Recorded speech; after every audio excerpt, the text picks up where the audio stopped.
Hi, my name is Anita Nowak, and I'm the author of this book. Welcome to Season 11 of Purposeful Empathy, a show that is dedicated to amplifying the voices of people from across the globe who understand that the world needs more empathy and are doing something about it. Thanks for watching. Enjoy the show.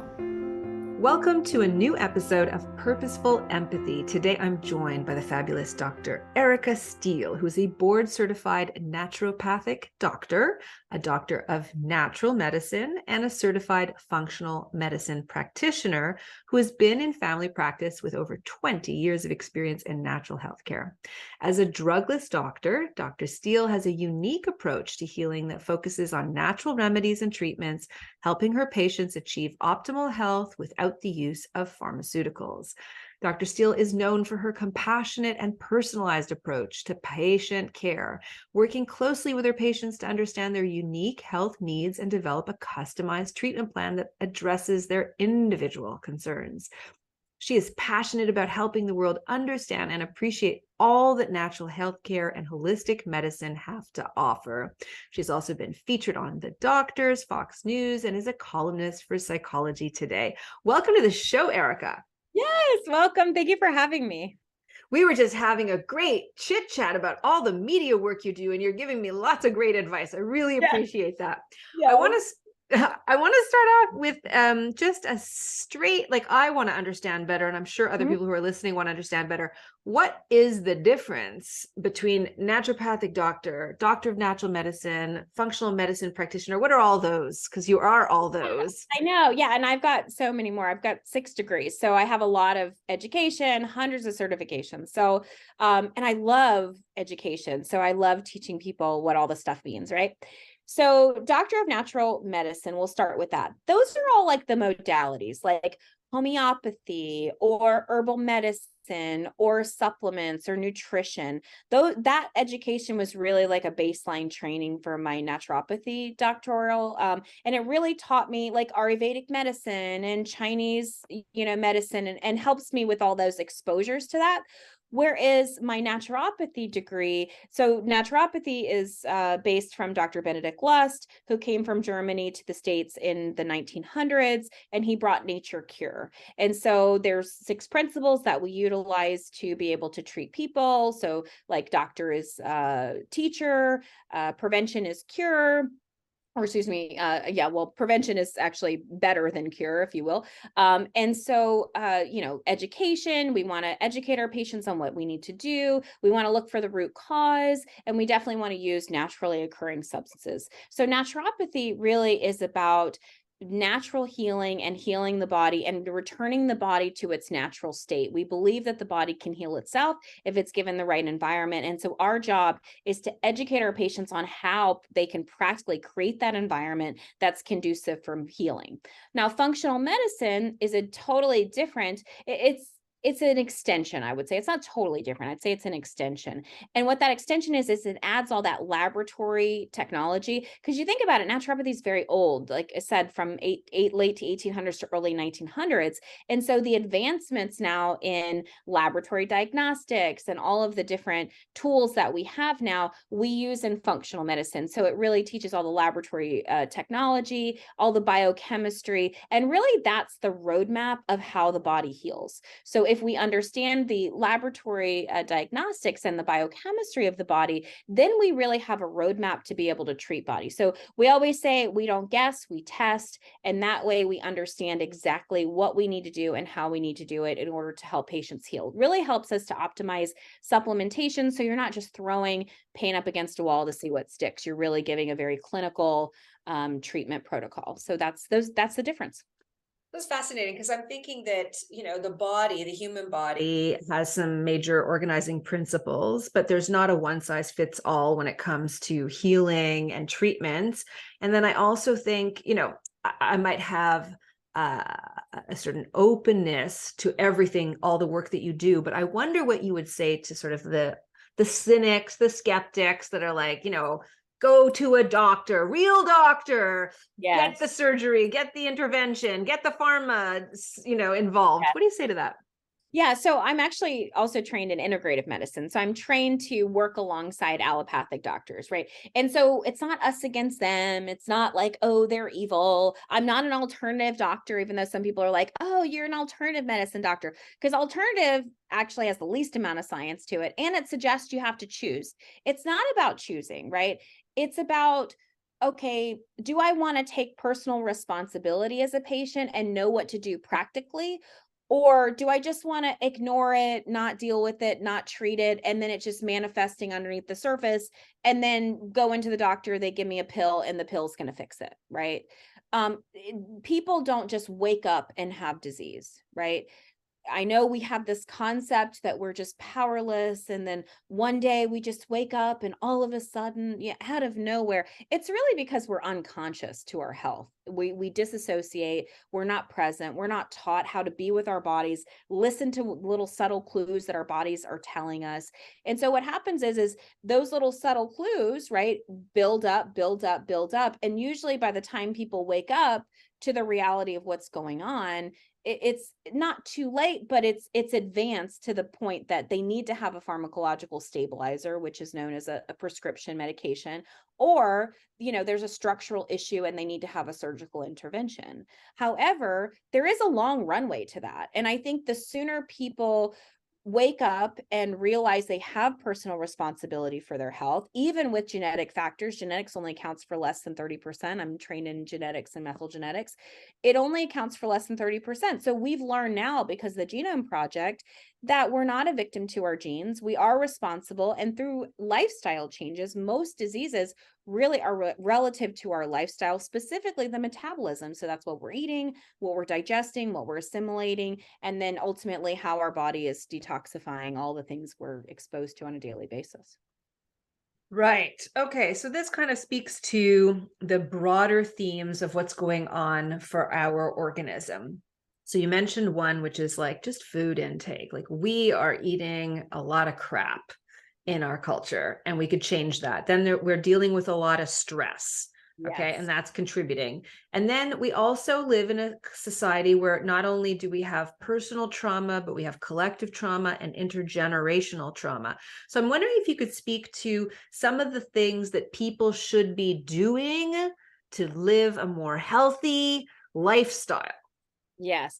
So, okay, first step, and it's counterintuitive because most people are like, "Oh, I need to go join the gym." Well, guess what? If you don't eat healthy and you don't sleep well and you don't drink enough water and you're depressed, joining the gym is not going to help. You're going to fail, right? You're going to go for a week or whatever, and then that's why New Year's resolutions don't work, right? And then they're like, "Okay, so I'm going to eat healthy. I'm going to throw everything out of my refrigerator and I'm going to start fresh," right? And then a week later they're ordering out from whatever takeout place, right? And so I really start people off with their mindset, right? You have to make a decision that you're ready.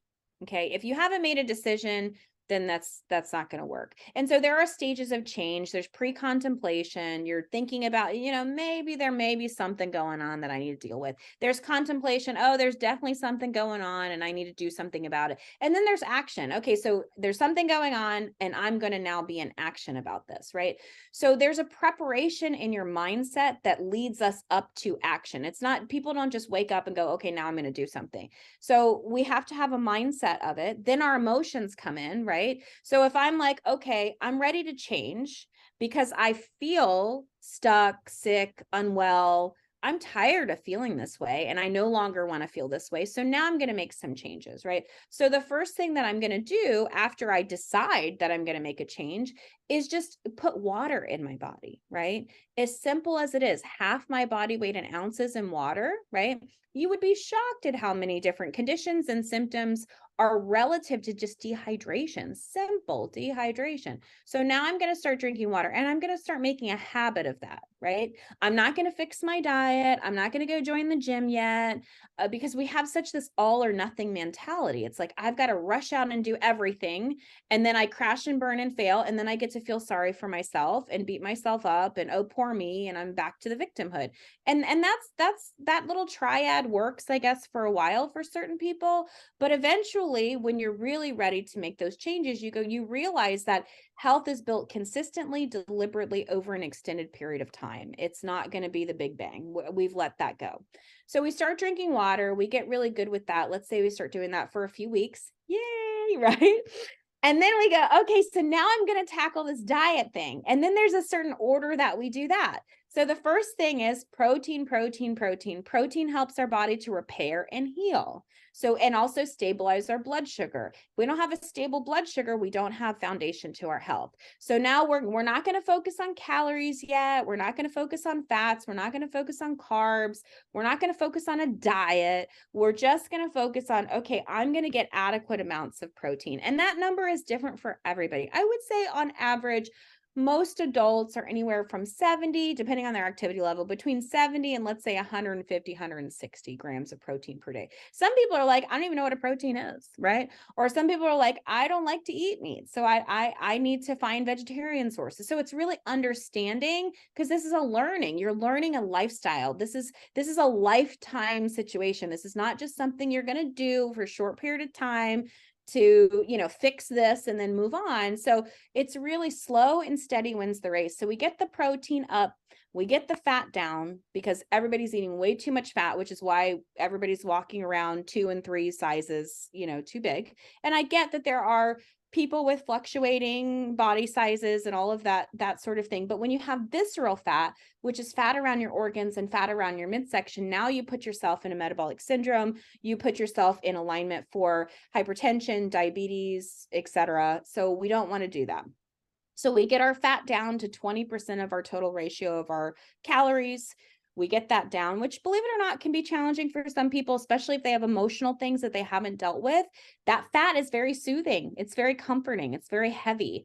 So that's when we really start to see where that emotional stuff comes up. And that's where all that trauma you're talking about, that's where all that stuff comes up to the surface. And that's where we have to learn some emotional coping tools that don't include food. And so, and people are like, oh, I don't eat sweets. I don't eat that. Well, yeah, but you're eating avocados, like your mind has gone bad. It's fat. And so it feels good. So we work with the emotions. We teach people how to validate their emotions. We teach people how to process their emotions. People don't have emotional coping skills, so we have to teach that. And then the calories go up, and then the carbs balance out, and then food is good. And then we're staging the body for detoxification. So I know that that's a lot, but that's the process that I've learned after treating all those people. Like, I would say 4 years after I got out of school, so up to 4 years. So when you first get out of school, at least when I first got out of school, I was so paranoid I was going to harm somebody. Like, I was so scared. I was like, oh my God. Cause it's like, I don't know if you remembered like the tilt-a-whirl things, like when as a kid, like on the playground. So I feel like when you're in school, like you're on one of those things and you're just turning, spinning. And then all of a sudden it stops, right? And you get flung off of it and you get thrown in front of a patient and you're like, okay, don't kill this person. And so I was like, so paranoid. I was like, oh my God. So after every case, I would like frantically look in all of my books and make sure I didn't tell them anything wrong, and make sure, because it's complicated. Holistic medicine, we have to look at everything. We don't have the advantage of just going, oh, okay, it's one thing. No, we have to look at the relationship that this organ system has to another, whatever. And there's so many different variables. So I did that tirelessly for about 4 years. And then eventually I said, oh my God, none of my patients fit in these damn books. Excuse my language. So I had to throw the books out and actually start listening to my patients. And as I started listening to them, that's when I really started learning. That's when I really started seeing patterns and witnessing what actually works in human behavior, and not necessarily what works according to some books. Some academic, I mean, I love academia, don't get me wrong, but people are not a book. People are people, and they're human beings. And so that is kind of how I came to understand this whole process that I just described to you. And I can't wait to dig into the relationship and the sort of the connection that you have to empathy and the importance that you place on empathy in your relationship with your patients. But just 10 seconds before that, how did you come to this work? I mean, you're very, very passionate, but like, what pulled you into this space? Yeah. So I'm a child of 2 Marines. My dad was a drill instructor. My parents met in the Marine Corps. my highly educated. My dad's in education. My mother was in medicine. Unfortunately, though, when I was 8 years old, my mother had a psychotic break. So I go from this woman who did cancer research for NIH and just was a brilliant, brilliant medical mind, to watching her go from that to literally can't get out of the bed, can't get off the couch, in and out of the hospital, and I'm 8 years old watching all of this, right?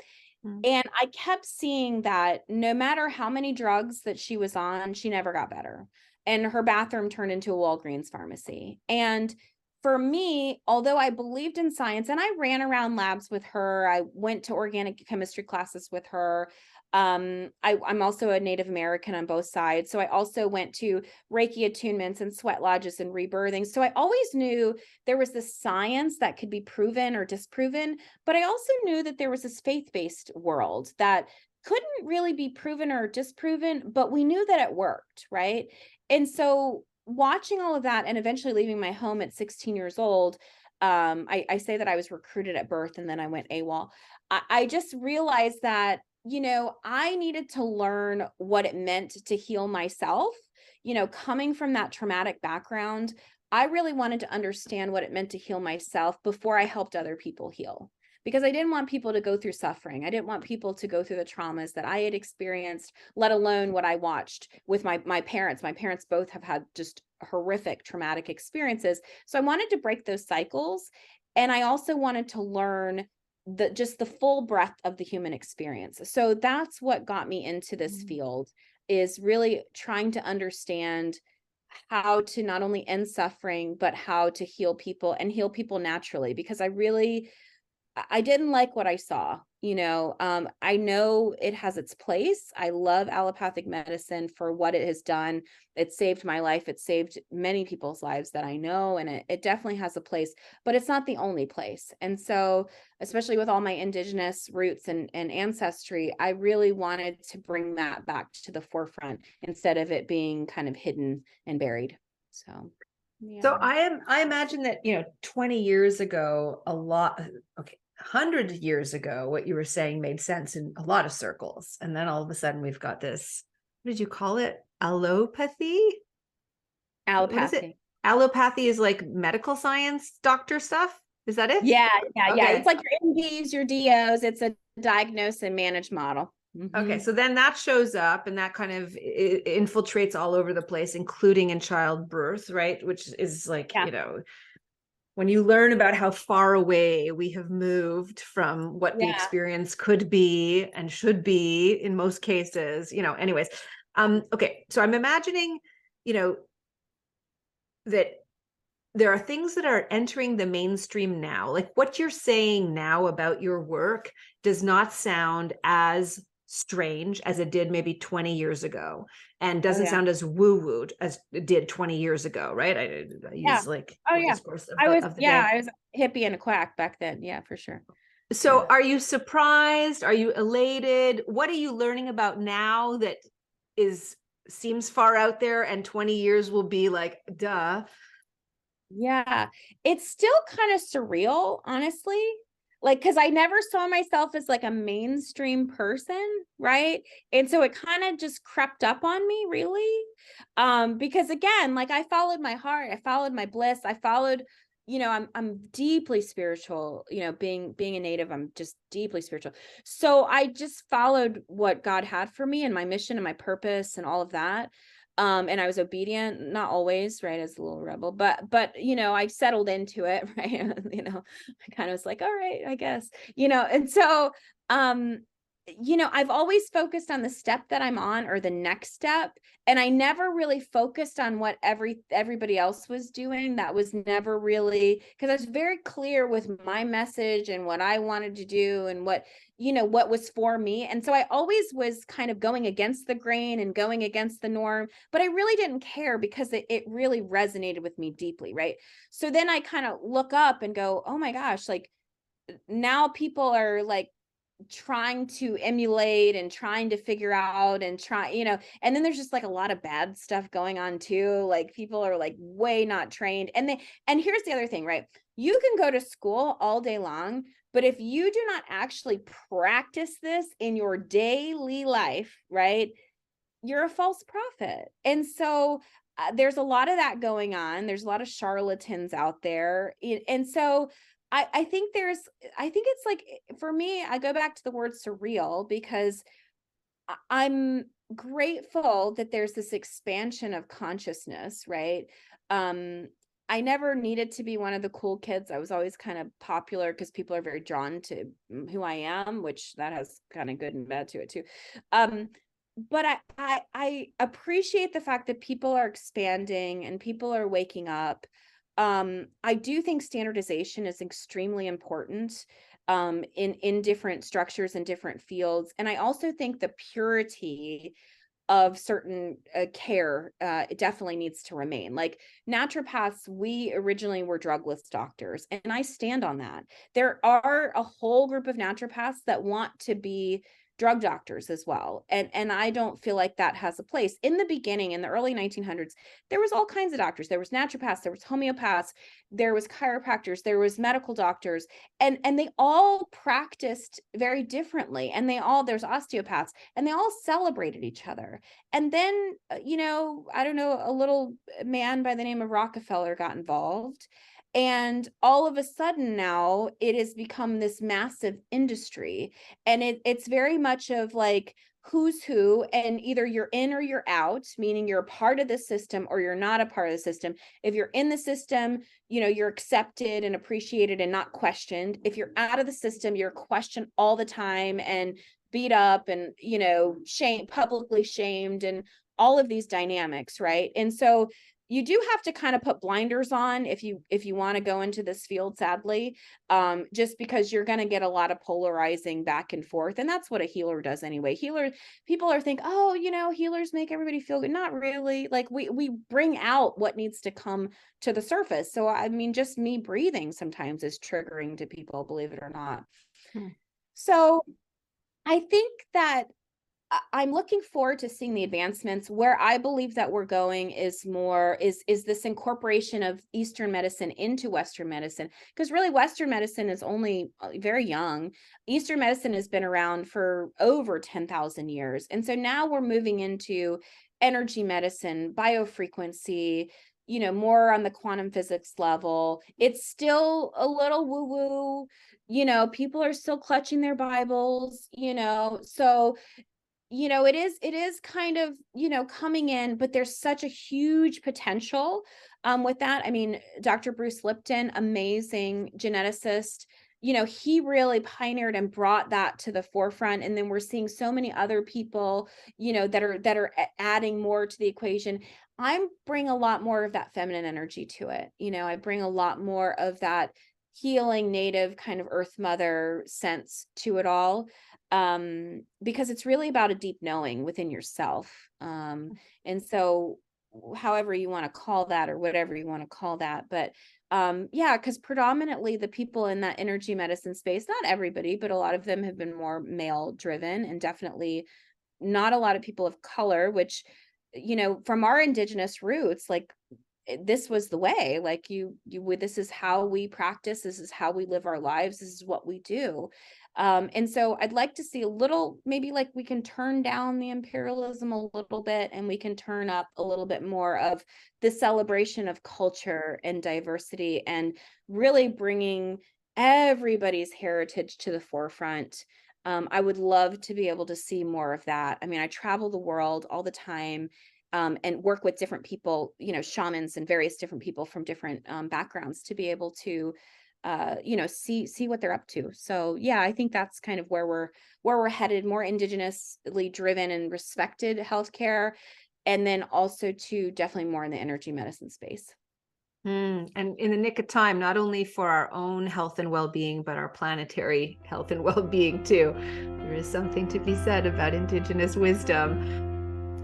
Hey, I don't mean to interrupt a great conversation. I just want to draw attention to the fact that there are over 120 equally awesome conversations of my podcast and YouTube series on my channel.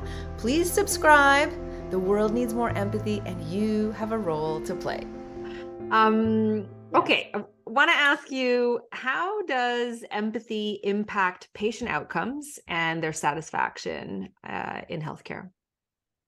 Yeah. So, and I think I'll say this, right? We can only meet people as deep as we're willing to meet ourselves. Okay.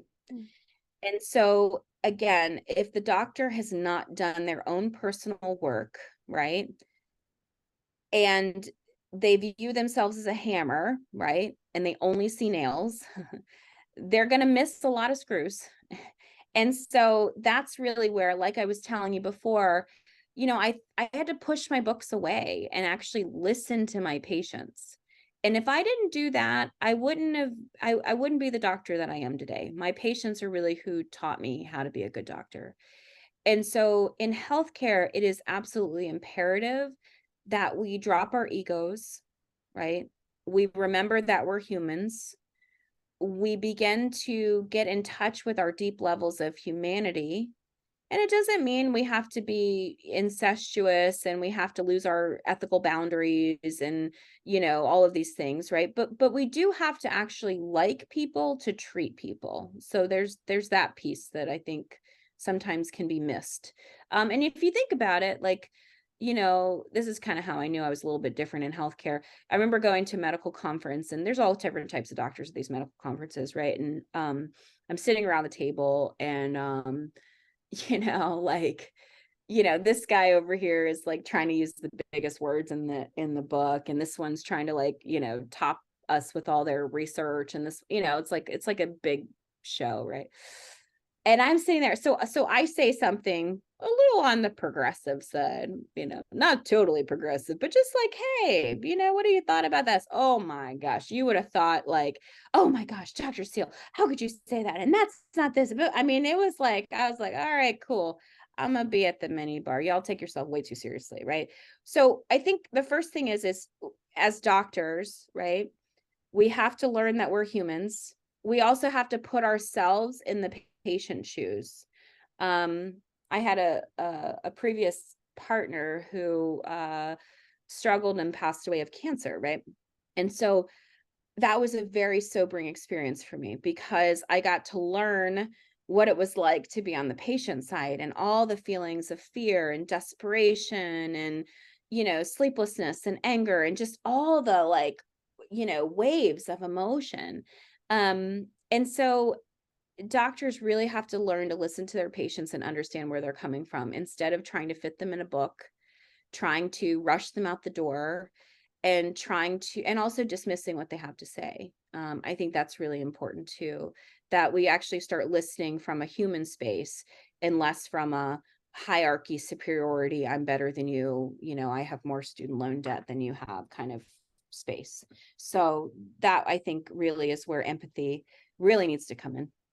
And I think the practice of empathy as a healthcare provider is, you're making a beautiful case for it, but there actually is strong research that shows that the results for the patient, when they feel like they're in an empathic relationship with their physician or with their healer, is, off the charts better. Yeah. There's a trust. There's a instant trust. There's a willingness. There's a motivation that comes. Yeah, there's movement, because there's no more resistance anymore, because they feel heard, they feel validated, they feel recreated, they feel understood, right? So compliancy goes up. Like, that's the biggest thing we struggle with in healthcare is compliance, right? Everybody's, crying about compliance. Like, and so, and compliance is, okay, I'm the doctor, I'm teaching you what the data means. I'm teaching you practically what you need to do, and I'm trying to hold you accountable so that you achieve results. But at the end of the day, when you leave my office, you have to go do it. And so if you feel heard and celebrated and acknowledged for the efforts that you've made, even if they're not perfect, you're going to be more motivated. I often have patients go, Dr. Steele, I like hear you with me all the time. Like, I hear your voice when I'm talking to my husband. I hear your voice. Like, hey, just be understanding. Like, like when I'm eating, I hear your voice. And that's because I feel almost like that little Sherpa. We're climbing up this mountain together, and I'm just a guide, right? And sometimes, you're going to be charging up the hill. Sometimes you're going to need to sit down, and get a drink of water. sometimes you're going to wander off and I'll be like, hey, come back, so it's about really accepting human beings as human beings. We're not robots. We're not just going to comply. Like, I feel like sometimes in healthcare, we forget, and this goes back way long, but, psychology and the emotional body was separated from the physical body a long time ago. And I won't get into all the history about that. But they were separate, right? So now they've been separated. So when you deal with, let's say, a medical doctor or somebody in that space, they don't see the emotional part and they don't see the psychological part. So they don't see that that's valid, right? All they see is the physical body that has a whole bunch of parts, and they have to label these parts. And then there's these pathologies. They have to search for the pathology, and then they have to label the pathology, and then they've got to manage this pathology, right? So diagnose and manage the disease. Okay. The patient's not even there. The patient doesn't even have a name at this point. The name is the actual diagnosis or the disease process. And so when we start to incorporate the human element back in, the mind and the emotional part of the individual, that's really where the empathy comes in, because now we have to see all of the person. We can't just rest on the pathology. Like I've actually I work a lot of oncology cases. And so I've had to call oncologists and I say, hey, so we're co-treating this case, and I just need to ask, can you please stop terrorizing and terrifying the patient, please? I can get them back to you maybe 1 or 2 times more, but if you keep scaring them to death, they're not going to come back. And they're like, well, they had, a reasonable amount of emotion based off the diagnosis. And I'm like, okay, the reason, like, do you have a pulse? Like, has this AI really taken off in healthcare that I didn't know about? I'm like, oh my God. And I mean, I get it. Okay, we compartmentalize, and like you do, and I couldn't be an oncologist. I would be just like a mess, like whatever. But I'm like, wait a second, like there's got to be some like gray area between like I'm emotionally shut down and codependent with my patient. Like there's got to be some middle of the road where I can choose my words and still have the same kind of information, but my delivery is maybe where the patient can perceive it a little bit easier. So on that note, what are some of the practices based on observation or your own kind of path where you feel that you've developed some empathic practices or ways of being with your patient that really not only, affirms the circumstances that they're in, treating them as a whole person, but then also like by virtue of being empathic with them, you're actually providing a vessel for healing too. Yeah, God, I've done so much. So I would say what helped me with my listening, I went through a lot of landmark, which landmark worldwide education. I went through years of that. And that's pretty no joke when it comes to listening, and integrity and all the crazy things that they make you do. Nothing against landmark, whatever, but it was pretty wild. So I did learn a lot amongst all the other stuff. And I had some pretty crazy coaches over the years who allowed me to see myself. And I always kind of wound up with like the right coach at the right time. I also did a lot of healing work. So I did like a lot of work. I'm a family constellation facilitator. So I did a lot of work in the family constellation space, and did a lot of healing on my ancestral wounds. I went through, clinical hypnotherapy and learned a lot about my subconscious mind and conscious mind, did a lot of rounds with that. I did a lot of neurostem, neurofeedback, biofeedback, did a lot of years of that. I also did a lot of like NLP and conscious language. I did a lot of, so it's like each little thing that I've done has always prepared me, a lot of meditation. I'd done like 2 different yoga trainings. I did some Kundalini training too, which, helps. So it's like everything that I have done, right, to help myself to be, that that vessel, that conduit, that, powerful force. I mean, and that's just, while I've been on this planet, I really came in very conscious and aware. I knew at a young age I was going to be a doctor. I know I was going to be an entrepreneur. I kind of, I rebelled a lot against it because I knew what my path was. Where most people, they're just kind of bumping along and they have no idea, what time of day it is and who they're supposed to be or whatever. I always knew. I knew what God had for me. I knew what I was supposed to be here doing. I didn't always like that. I wanted to be, a musician and travel the world and just whatever. But it was like, I could still do that. But still, I was like, I had an obligation. I had a contract that I had to fulfill, and that I'm currently finishing up on. So yeah, I think hasn't been one experience that hasn't helped me in that. I mean, being raised by two Marines, come on, like, that was intense, having a mom, with mental illness, with DID, multiple personalities, that was kind of intense. Like that really kicks your empathy off when you don't know who you're going to walk into every single day. You're like checking the temperature, she has 18 personalities. So you don't know who you're going to get. So you got to be, aware, which again, like, I'm desensitized to crazy, which, I think has its pros and cons. I don't think everything's good or bad. Desensitized to crazy in terms of a clinical setting is good because you just accept people who they are and you don't blink an eye and everything's good. Desensitized to crazy in dating life, not a good thing. Doesn't really work. Mhm. 10 great guy or 9 great guys, one narcissist, you go right for him. He's like, I'm, that's my boo. So it's just, like, and then you learn, so I've gone through a lot of personal, situations. I think, I definitely haven't hit out in life. I've played full out. I've played 100%. I've always been on the court, jumped in, feet first, figured it out later. Yeah, it's been a little bloody at times. Yeah, definitely, lost some limbs, I think, along the way, but I'm still here. So yeah, I just think life has been an incredible experience for me in learning. It's really about learning about humans. I love learning about humans and what makes them tick and talk. And, because none of us are unique. We all have the same mental, emotional, spiritual struggles. And it's about us really finding those within ourselves.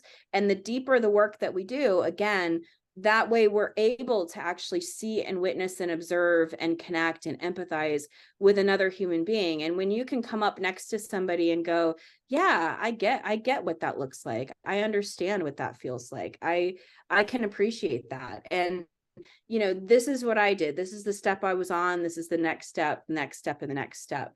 So it's really relatability. It's being able to scan through your Rolodex of your own life experiences and then going, okay, this story I'm going to tell you because this lesson is something that I learned, and maybe this lesson can help you in your path. So that's kind of the whole jam.